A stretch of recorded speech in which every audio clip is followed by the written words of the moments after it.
Welcome back to FM Lately, the series where we discuss things that have been happening in the world of FM lately. We start today by asking the question, have you ever cried whilst playing FM? Come on. Have you ever cried after an FM game? This Reddit post recently caught my eye. It was posted 7 days ago by Ratchet Fan 2002-2020. A nice catchy name there from you, Ratchet Fan. He says, or she says, I was in Season 5 of my Barca save, and after multiple years of losing in the semis, last year on penalties, had to get that in there. Extra bad then. We'd made the Champions League final. He had a great team. He goes on to explain who's in it. Lewandowski. Very good.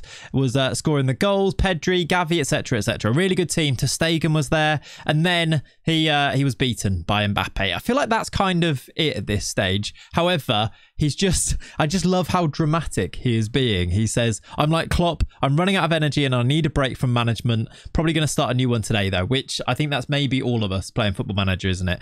I wanted to show you this because first of all, so many people were responding to this saying, yeah, basically I've had the same type of thing and I feel this. I wanted to know from you guys, how emotional do you get playing Football Manager?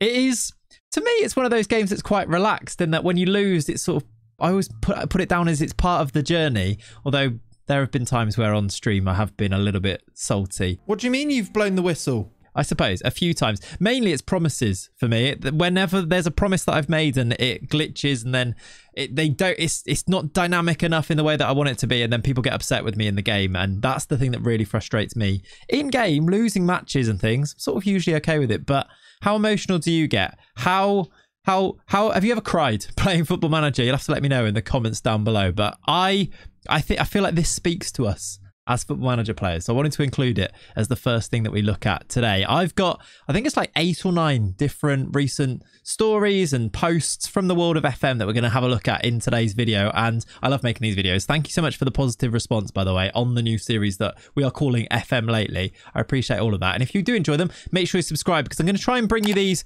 every couple of weeks, I reckon. Then we get enough content to actually go through. So make sure you leave a like, subscribe to the channel, and let's have a look at the next story. And if that first news or Reddit post was a post that spoke to us as FM players, I think this one maybe does even more so. It is posted by Impossible Station 29, and it is simply titled, I hate PSG, I hate PSG, I hate PSG, I hate PSG, I hate PSG, I hate PSG, I hate PSG, I hate PSG, I hate... You get the picture. But we all do, right? This is a unanimous feeling towards Paris Saint-Germain. They are the worst for trying to overcome in Football Manager. They are so overpowered. They are so difficult to beat. I remember drawing them in Champions League knockout games and going in with a really decent lead from the first leg, but they would always manage to come back. And they're always up to stuff like this. Like, I really feel for you, Impossible Station. You've got yourself 87 points and you've been beaten by PSG on, I assume, goal difference in this league. You've got the exact same record. I think it's, I mean, they've got a better goal difference, so I assume it's that, or it could be head to head. Either way, the fact that you've got 87 points and you've still not won the league, it's just classic PSG. They just sign all the best players, they spend all the money, and they're just really, really good. France is a really fun save, but you do have to deal with the whole PSG thing going on there. So I wanted to share this one too, because again, I think it sums us up as Football Manager players. And together, a round of this in the comments, I reckon. If you also hate PSG, I hate PSG too.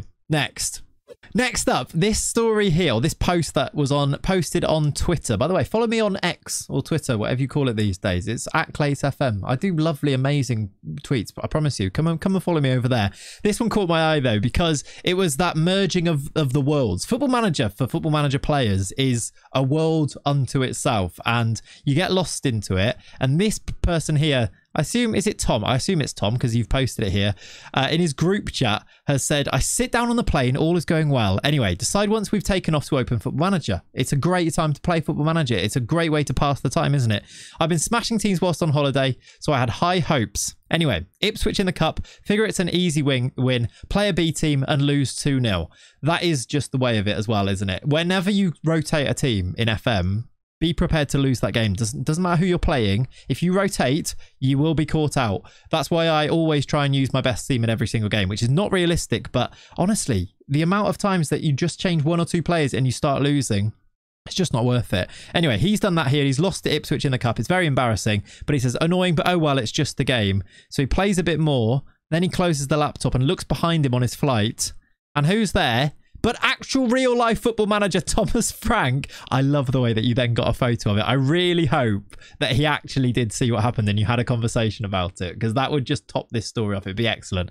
But that's what I mean by the two worlds colliding. A real life football manager is there. He says, FFS, the man just watched me get smashed by a League One Ipswich. That's my dreams of management over. Just a top class football manager social media post this. It has a bit of everything. So shout out to you, Tom. I love it. Next up, this one caught my eye. It was after the news developed from, I think it's Rapid Bucharest, right? Which is in Romania. The news broke that Neil Lennon was being fined by the club for having urinated on the training pitch during a session this week. Things are not going very well. Results haven't gone his way, and Neil Lennon is in a little bit of trouble at Rapid Bucharest, which prompted Fionn to tweet the following. He said, in my lockdown football manager universe, Neil Lennon won the treble with Atletico Madrid in 2024. Like, that is ridiculous. I mean, this was in 2020, I suppose. It was a lockdown save. In real life, he's caught having a on Rapid Bucharest's training pitch.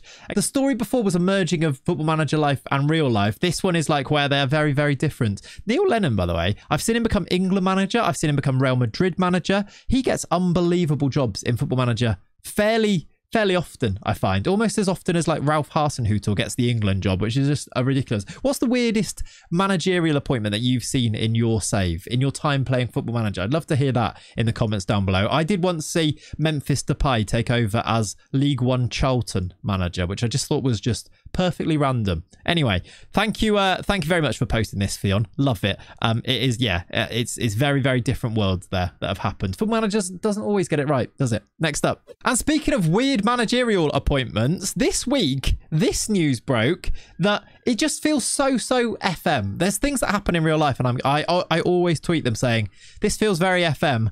This is one of those things. Steve McClaren has been appointed as the manager of the Jamaica national team. He signed a 2-year deal. 63-year-old's first job in international management since leaving England in 2007. Steve Bruce is manager of Jamaica. I cannot wait for that first press conference. If you remember his press conference when he was managing in the Netherlands, this could be amazing viewing. And I'm just thinking, looking at this poster here, I don't think I ever want to see the word Steve McClaren next to the words Reggae Boys. Or did I ever think I'd see that? No. Also, the edit of this looks like he's put a Scotland flag behind him, but I'm assuming it's the Jamaica flag without the colours involved in there too much. Steve McClaren's the Jamaica manager. Even better about this story, by the way, was the fact that for ages, the news was breaking that it was going to be Steve Bruce, and then they just randomly appointed Steve McClaren, didn't they? It just feels so football manager. If any of you have a save right now that's in like 2035, just go and see who the international managers are. See if you can beat Steve McClaren at Jamaica, because we'd say that's unrealistic in the game, and yet here it is happening actually in real life. So GG's to Steve. Good luck at Jamaica. I hope you have a great time at the Reggae Boys. Okay, it doesn't sound right, does it? And in a similar vein of things that just seem very, very football manager, I did see this post, and I don't know how true this is. In fact, I'm going to assume that this is not true whatsoever, but Transfer Hub 101, which is where I get all of my transfer news from, it's not, tweeted saying, breaking news! There are 4 EFL clubs currently looking at trying to sign legendary Spanish midfielder Andres Iniesta. Hull, Derby, Sheffield Wednesday and Barnsley. If Andres Iniesta ever turns out for Barnsley, I will eat my hat. I'm not even sure I have a hat. I'm going to have to purchase a hat and then eat it if we ever see Iniesta playing for Barnsley. I will say I would love to see it, to be honest. If anyone could make this happen, I would love it.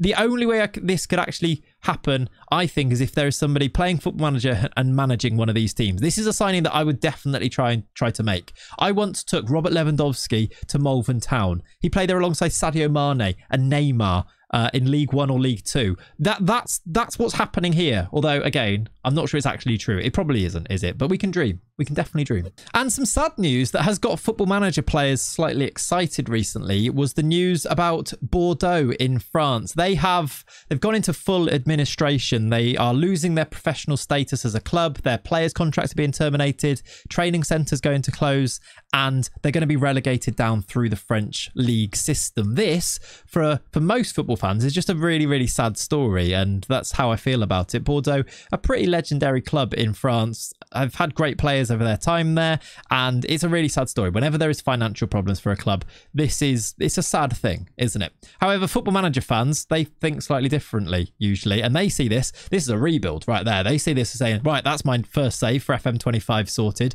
Put your hands up and admit it. If you saw this news and thought, oh, that'd be a good save, you're an awful human. So you have to admit it in the comments down below. And actually, there was a Reddit post straight away about this that said, Bordeaux didn't drop too deep. We will be able to play them on release. So they were actually delighted. They actually dropped down. They're going to be in the National 2 League, which is in the game. And the pre-game editor should allow you to change it from unplayable to playable for free. So it won't be... I mean, it's in the game, but as explained there by Gunark, who was one of those people who clearly got very excited about the prospect of taking over at Bordeaux and doing that rebuild and starting from the very bottom and getting them back to where they used to be, you know, that sleeping giant type save.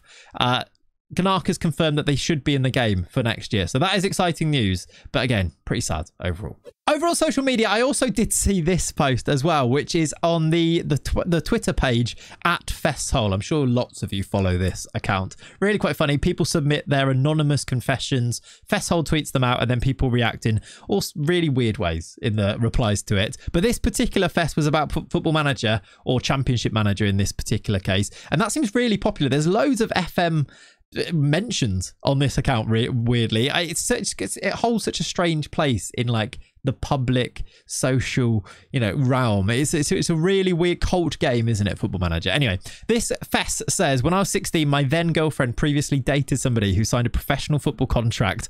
I brought him on Football Manager, bought him, I assume that means, and made his life hell. Fined him 2 weeks wages every week, never played him and depreciated his value. Young love, A. That is yeah, again, it's very petty. Going back to last episode of FM lately, I love the pettiness, and this is full on petty because I don't really think he's going to notice this. Last time we had the player who bought the manager that he was beefing with, he bought his son, didn't he, and then didn't play him. This one is just their IRL girlfriend's ex-boyfriend and not playing him. Have you ever done something as petty as this? You have to let me know in the comments down below, but I appreciate it.